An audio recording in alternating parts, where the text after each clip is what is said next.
pernah melihat beliau bisa gerak tapi di kalangan menengah ke atas lah. Beda dengan kalangan ini. Tapi walaupun kontennya sama, caranya itu yang luar biasa. Beliau ini bukan hanya dai sejuta umat, tapi saya yakin yang cinta beliau dan sering mendengarkan dakwah beliau ini lebih dari 1 juta, ya, berjuta-juta. Beliau tidak hanya dikenal di Jakarta dan sekitarnya, tapi juga di seluruh pelosok tanah air. Ada satu guyonan beliau yang menarik, yang menjadi bahan renungan mudah-mudahan buat pemerintah kita. Ketika itu beliau berkata, saya punya cita-cita satu. Ditanya, saya cita-citanya apa? Saya kepengen beli helikopter. Lalu kita tanya untuk apa? Biar saya dan ustaz-ustaz lain tidak ada alasan menolak undangan yang masuk ke kampung-kampung atau 2 bakwan, 3 bakwan naik mobil. Helikopter ada. Caranya menyampaikan ceramah membuat ia tampil sebagai seperti orator ulung.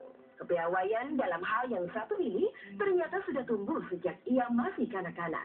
Ibunya sering dibuat kesal karena Zainuddin kecil terkadang berdiri di atas meja makan dan mendadak bicara tentang banyak hal. Siapa sangka, kenakalan masa kecil itu menghantarkan Zainuddin menjadi seorang penceramah ulung yang gayanya diikuti banyak orang. Saya melihat memang beliau ini seorang mujahid yang dilahirkan dan ditentukan langsung oleh Allah. Memang 100 tahun sekali selalu saja ada menjadi mujahid baru dalam bidangnya, dalam zamannya. Nah, ini tidak bisa dikaderisasi. Ini nggak ada sekolahannya, ini nggak ada universitasnya, karena yang membentuk adalah jamaah. Kemampuannya menghadirkan nilai-nilai agama dalam bahasa sederhana membuat mendiang Kiai Haji Zainuddin MZ mampu menjangkau semua lapisan masyarakat. Ceramahnya selalu memberi kesegaran karena disertai guyonan, meski terkadang memuat kritikan. Tapi semua tampilan yang memukau itu lahir dari dasar kepribadian yang hangat dan bersahaja serta mudah memaafkan. Kalau udah bareng anak-anak dia tuh, saya jadi istilahnya kayak istri keduanya gitu. Saya membikinkan dia minuman, teh panasnya. Karena kalau ibu ada suka saya bercandain gitu kan, suka bisa bercandain aja nih kayaknya. Hari ini bini 1 bini 2 ada nih. Alhamdulillah.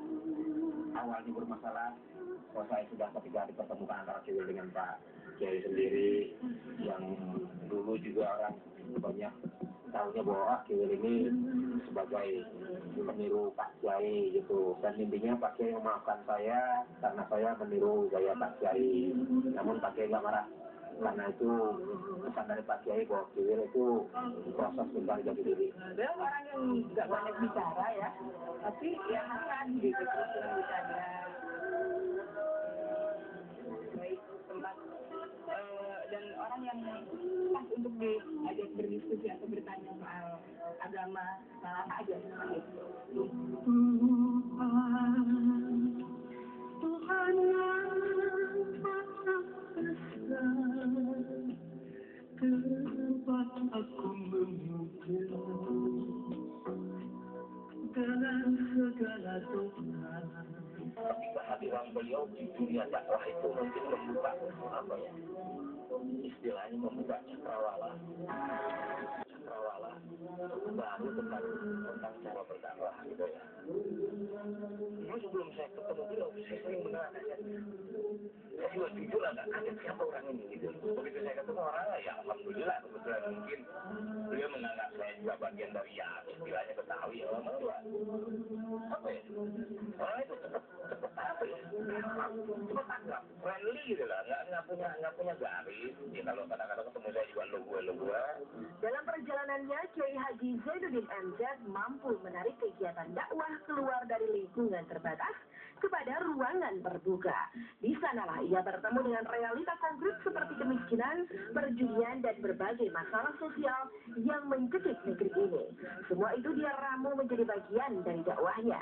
Bersama Roma Irama, dai kondang ini lalu mengawinkan nada dengan dakwah dan berkeliling ke seluruh pelosok Nusantara. Saya pribadi merasa sangat kehilangan ya kita sering dakwah bersama ada apa namanya mumpul nada dan dakwah itu adalah produk kami berdua. Kalau kita bicara manusia kan bicara lebih dan kurang. Ini terlepas dari kekurangan beliau, dia memberikan manfaat yang sangat besar untuk kemajuan dakwah terutama di negeri kita. Walau mengantongi nama besar, Kiai Haji Zainuddin MZ tidak pernah menganggap dirinya lebih dari dai yang lain. Ia berani angkat topi dan menghormati ustadz-ustadz muda yang mengikuti jejaknya berdakwah. Yang sangat berkesan beliau itu salah seorang yang mengamalkan sabda Rasul ya. Rasulullah itu mengajarkan yang tua harus sayang kepada yang muda. Kalau itu dilakukan pasti yang muda akan hormat kepada yang tua. Nah beliau punya jurus ini sehingga membuat kita tidak perlu beliau meminta kita untuk mencintai, tapi kita akan terpanggil mencinta dan menghormati beliau karena beliau dulu memberikan kesempatan menyayangi kita yang muda. Beliau orang yang sangat berlapang dada dengan kemunculan yang muda-muda. Artinya dengan lapang dada beliau kan menjadi satu support yang sangat luar biasa buat saya secara pribadi dan beberapa teman-teman pendakwah yang muda-muda. Di tengah kegelisahan masyarakat oleh berbagai persoalan yang membelenggu negeri ini, kesejukan dakwah dari sosok seperti Kiai Haji Zainuddin MZ sangat dirindukan umat dan masyarakat. Tapi dai kondang dan bersahaja itu telah tiada. Siapakah yang mampu menggantikan dirinya? Semoga beliau wafat ke depan tentu akan lebih banyak Zainuddin muda yang lebih berkompeten, yang lebih punya bobot dan tentunya lebih punya inovasi terhadap pengembangan agama Islam. Harus ada pengganti dari keturunan beliau, jangan dari orang lain kan gitu ya. Harus ada pengganti penerus terutama kepada Fikri gitu, karena Fikri itu kan 11-12 sama ayah, kalau lihat wajahnya aja kan udah ayah banget gitu, ayah muda gitu ya.